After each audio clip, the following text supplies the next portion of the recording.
We are on the brink, on the footsteps of Ramadan. And as many of us plan, what are we going to do in Ramadan? And we think about Eid, and we think about fasting. We have to realize something. Ramadan is like rain.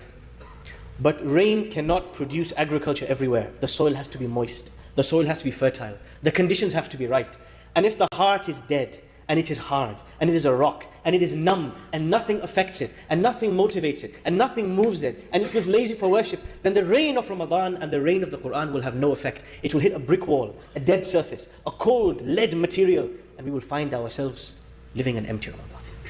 The preparation for Ramadan requires first to resuscitate this dead heart, to perform CPR on this dead heart, to revive the heart.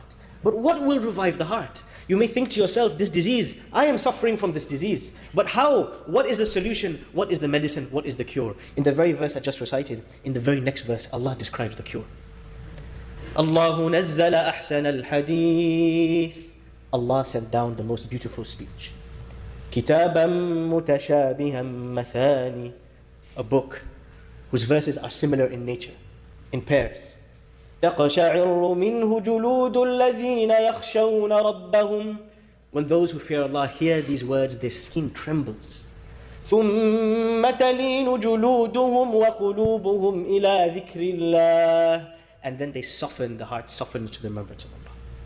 There is only one material that can melt the most hardest, the most coldest of hearts. That is the remembrance of Allah. That is the Quran. The Quran has a way with the heart. It has a way of softening the heart, a way of easing the heart, a way of letting through the stream of tears. But we must engage the Quran before Ramadan. We must engage it with the intention of softening the heart. You see, when the Prophet ﷺ, he discussed an analogy.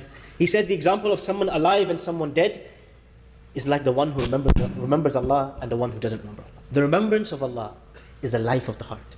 It's the fuel of the engine. And without this remembrance of Allah on a daily basis, we will feel dead inside, empty inside. Our worship will feel like empty movements and aerobics. And so the remembrance of Allah has to enter our routine.